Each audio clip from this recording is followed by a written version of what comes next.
हटाएं इसको। अब हेडिंग दीजिए आप number classification, type 2 number classification.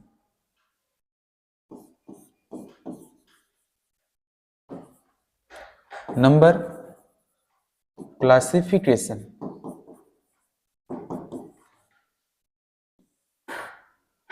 Number classification.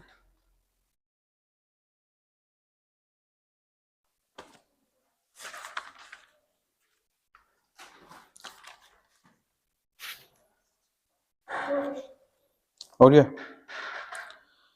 तो नंबर क्लासिफिकेशन में हमें कुछ प्रायोरिटी पे भी ध्यान देना पड़ेगा कि हम कैसे सोचेंगे कि अगला वाला जो है किस बेसिस पे है, सोचना पड़ेगा ना ये।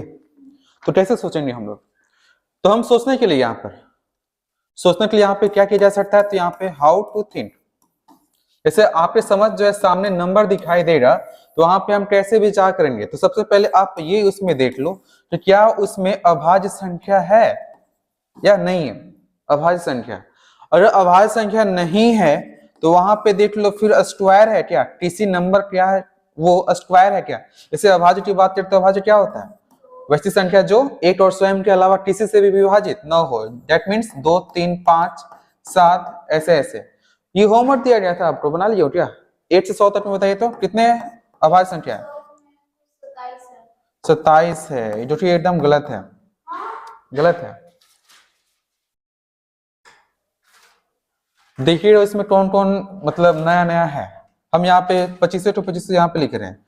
2 3 5 7 11 हो जाएगा, 13 हो जाएगा, 17 19, उसके बाद आ जाएगा 23, उसके बाद 29 31 37, उसके बाद 41 43 47 53, 53 के बाद आ जाएगा 59, उसके बाद 61 67, उसके बाद 71 73 79, उसके बाद 83, उसके बाद 89, उसके बाद लास्ट में 97।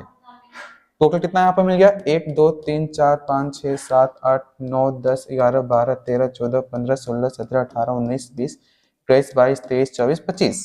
कितना है टोटल? 25। अब बताइए यहाँ पे एक्स्ट्रा आपने क्या लिखा है?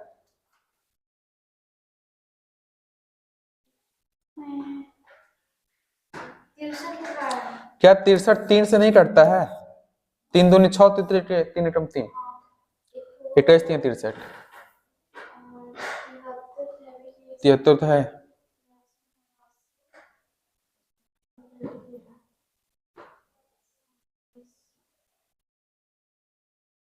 सूर्य से मिलाइए। 49 49 नहीं होता है। ठीक है, तो यहाँ पे 8 से 100 तक में कितना मिल गया? यहाँ पर 25 रो। 8 से 50 में पूछा तो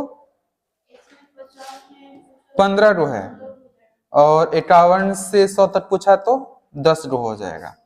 ठीक है, तो ये हो गया अभाज्य संख्या। तो अभाज्य संख्या ये नहीं कि 3 रो अभाज्य संख्या ना हो और 1 रो अभाज्य संख्या हो तो हो जाएगा। इसमें 3 रो अभाज्य संख्या होना चाहिए, 1 रो अभाज्य संख्या नहीं होना चाहिए, तब जाकर वो आंसर होगा। ठीक है, हमें 3 रो में समानता ढूंढना है, किसी एक में नहीं ढूंढना है। उसके बाद हम क्या देख लेंगे? वर्ग देख लेंगे। वर्ग क्या होता है? 8 का स्क्वायर वर्ग 1 होता है, 2 का 4 9 16, उसके बाद 25 ऐसे ऐसे।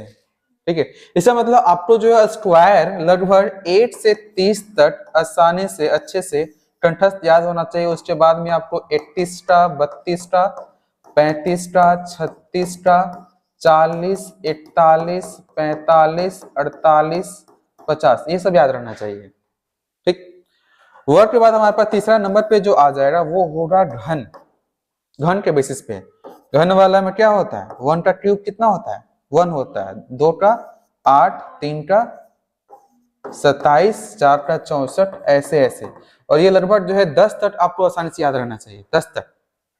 ठीक, 8 से 10 तक आसानी से दिमाग में दिखना चाहिए, क्योंकि कभी कभी क्या होता है कि नंबर जो है स्क्वायर नहीं रहेगा, बल्कि स्क्वायर प्लस 1 हो सकता है। क्या हो सकता है? स्क्वायर प्लस 1, किसी नंबर का स्क्वायर प्लस 1। जैसे यहाँ पे 1 है तो यहाँ पे 2 दे देगा, यहाँ पे 5 दे देगा, यहाँ पे 10 दे देगा, ऐसा ऐसा। तो स्क्वायर प्लस 1 भी हो सकता है। इनके अलावा और उसमें क्या हो सकता है?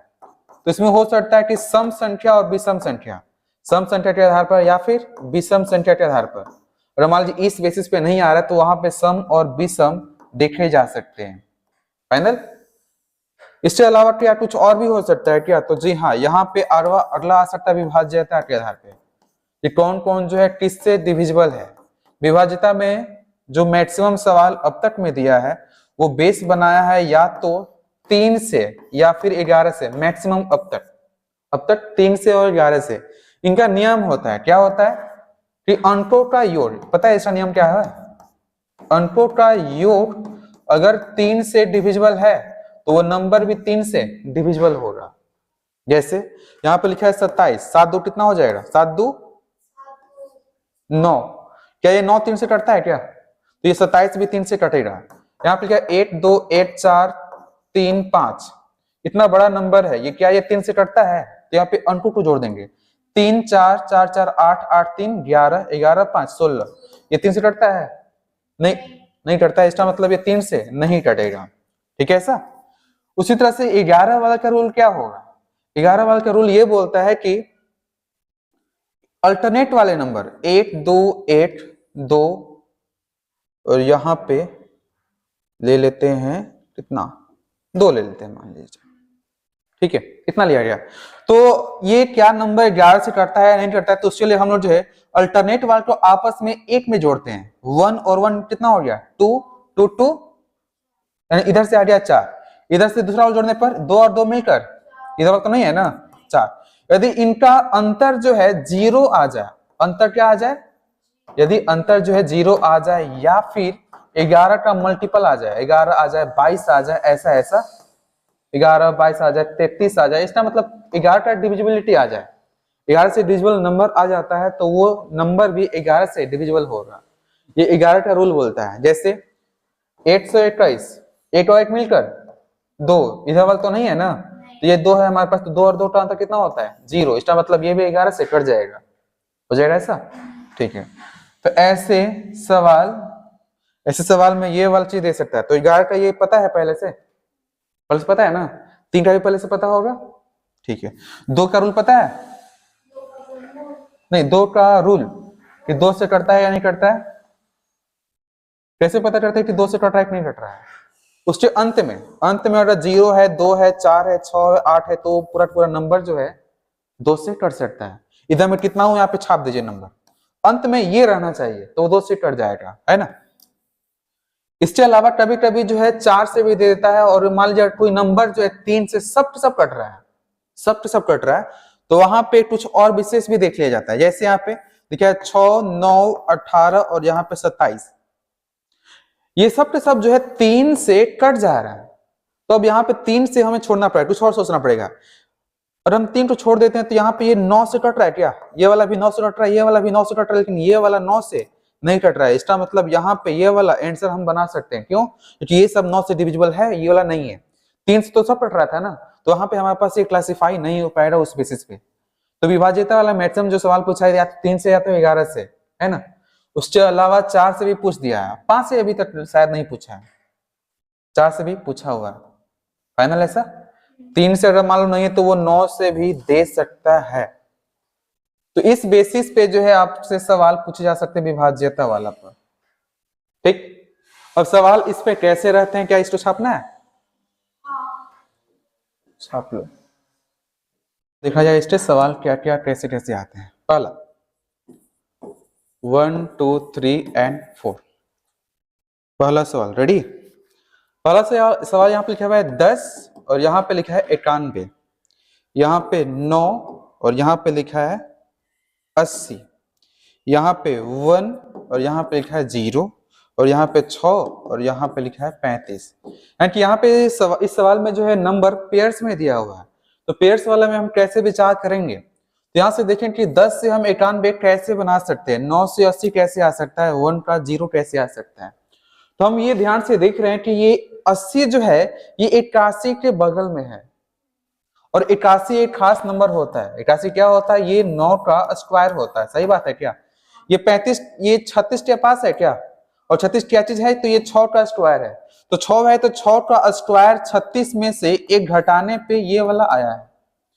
9 है तो 9 का स्क्वायर 81 में से 1 घटाने पे ये 80 आ जा रहा है ना। 1 है यहाँ पे, तो इस तरह से 1 का स्क्वायर कितना आता है, 1 आता है। अगर हम इस 1 में से 1 घटाएं तो क्या लगता है, 0 आ जाएगा क्या, आसानी से आ जाएगा। उसी तरह से यहाँ पे देखा जाए तो 10 का स्क्वायर कितना होता है, 100, और हम 100 में से 1 घटाएं तो क्या ये 99 है, नहीं। इसका मतलब ये वाला फॉल्ट वाला है, इसका मतलब यही वाला यहाँ पे आंसर हो जाएगा। ठीक है ऐसा, तो कुछ इसी टाइप के सवाल रहेंगे, बना लीजिए। इसके बाद अगला यहाँ पे सवाल दे रहे हैं।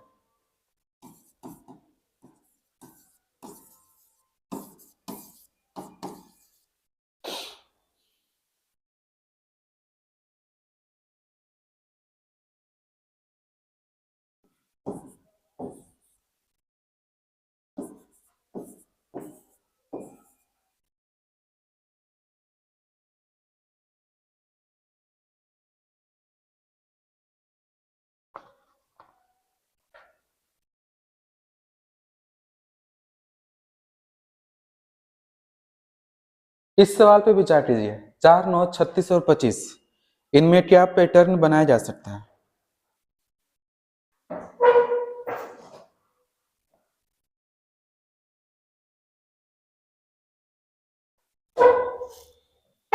इसमें क्या पैटर्न बनाया जा सकता है।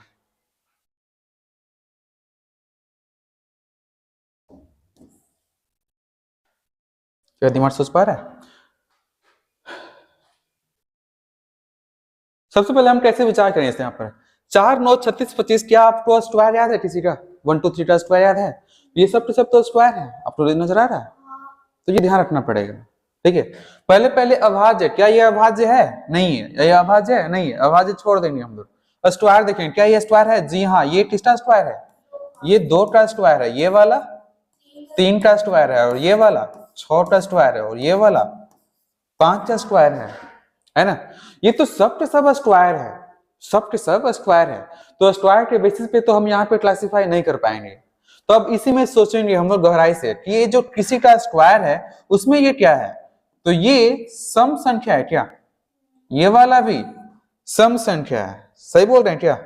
देखिए ये 3 और 5 ये विषम संख्या है, यानी कि सम और विषम के आधार पर, सम और विषम के आधार पर भी हम क्लासिफाई नहीं कर पाए, नहीं कर पाए। तो अब इसी में कुछ और सोचना पड़ेगा कि क्या सम और विषम के अलावा कुछ और भी हो सकता है। तो जी हाँ, ये जो 2 है ना, ये 2 पता है क्या है, ये 2 पता है क्या है, ये चीज नहीं पता। ये 2 अभाज्य संख्या है।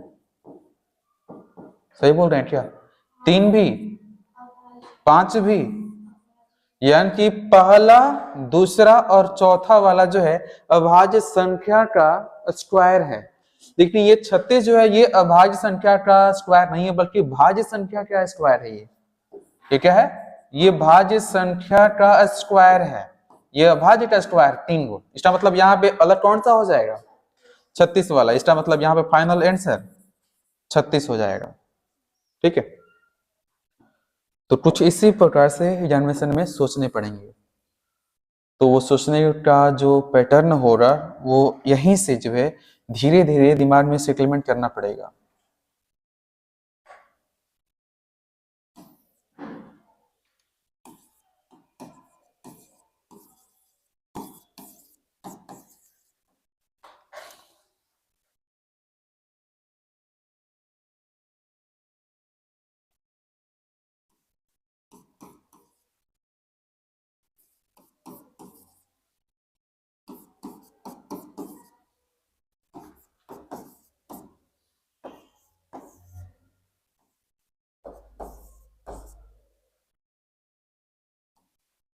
हो गया वो। यहाँ पे अब सवाल देखिए, 5 का 10 दिया है, 6 का 18, 4 का 12, 7 का 21, 9 का 27, क्या हो सकता है इसमें।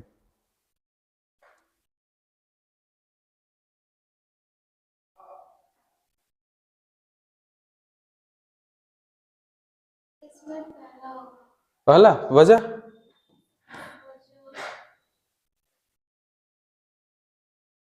छह से 18 कैसे आया होगा, मल्टीप्लाई बाय 3, 5 से 10 कैसे आया होगा, या तो 2 से मल्टीप्लाई किया गया है या फिर 5 उसमें जोड़ा गया है, सही बात है ना। यहाँ पे 4 से 12 मल्टीप्लाई बाई 3 70 21 9 इसमें तो खास नंबर से मल्टीप्लाई करके अगला वाला लाया जा रहा है, लेकिन इसमें ये 3 नहीं है बल्कि 2 से मल्टीप्लाई करने पे आ रहा है। इसका मतलब यहाँ पे 5 और 10 वाला ही अलग है, डिफरेंट है, जो कि सही है। अगला क्वेश्चन,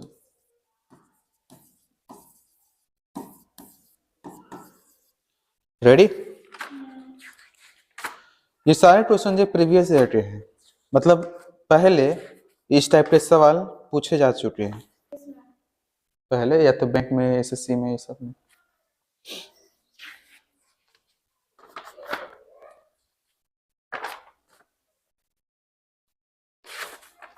अगला दिया जाए ना,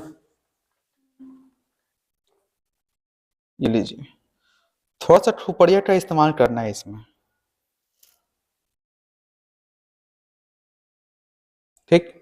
यहाँ पे 671 यानी कि 678 का लिखा है 14, यहाँ पे क्या 432 का 8, यहाँ पे 895 का 15 और यहाँ पे लिखा है 834 का 15। तो कौन सा अलग है इसमें से?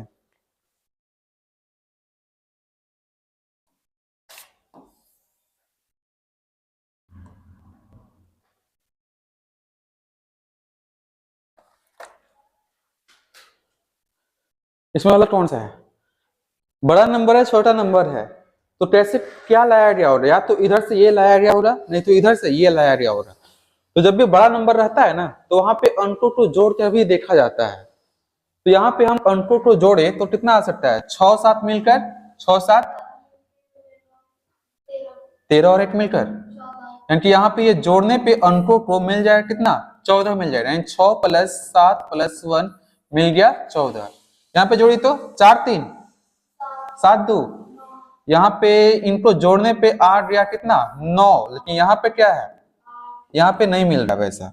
9 5 14 और 1 मिलकर यहाँ 15 है, यहाँ ये मिल रहा था ना। 8 3 11 4 ये वाला भी मिल रहा है, लेकिन यहाँ पे अंकों को जोड़ने पे वो वाला नहीं मिल रहा है, इसका मतलब ये वाला अलग है। तो इस टाइप के भी सवाल रहते हैं, अंकों के योगफल क्या है यहाँ पर। ये बैंक का सवाल है, उसे सॉल्व कीजिएगा, ठीक है। ए में लिखा है 1, बी में लिखा हुआ है 27, सी में लिखा हुआ है 64, डी में लिखा हुआ है 9। कौन सा इसमें सही होगा? 8 27 64 9 127 64 एंड 9, कौन सा इसमें से सही हो सकता है?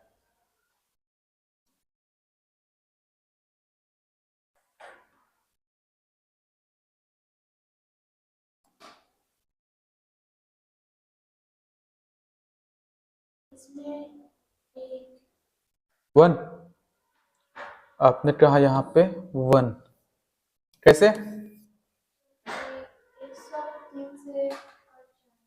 है सब? 64 नोट के टेबल में कितना बार में आता है?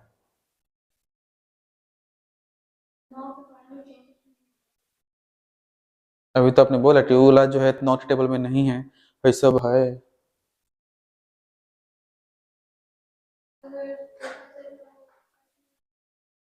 चौसठ 9 से, हाँ 3 रो सेम नंबर से डिविजिबल होना चाहिए।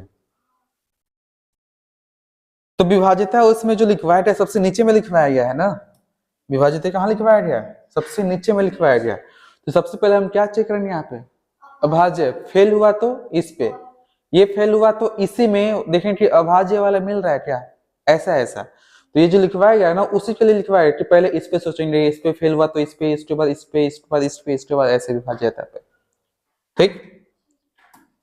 आइए यहाँ पे देखते हैं पहले अभाज्य संख्या, क्या ये अभाज्य है? नहीं है, ये भी अभाज्य नहीं है, ये भी अभाज्य नहीं, अभाज्य फेल हो गया। क्या ये स्क्वायर है किसी का? नहीं है, 1 का स्क्वायर 1 ही होता है। 1 का स्क्वायर वन ही होता है, तो ये तो स्क्वायर है वन का, ये किसी का स्क्वायर नहीं है, ये स्क्वायर किसी का नहीं है, लेकिन ये तो बेचारा है, ये हाँ 8 का स्क्वायर है, ये वाला 3 का स्क्वायर है। तो क्या यहाँ पे स्क्वायर के बेसिस पे कोई पैटर्न बन रहा है? जी हाँ, बन तो रहा है। यहाँ पे आंसर क्या हो जाएगा? बी वाला हो जाएगा।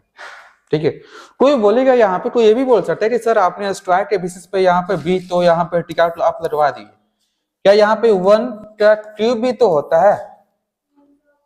1 का क्यूब होता है, 1 का क्यूब भी तो होता है ना।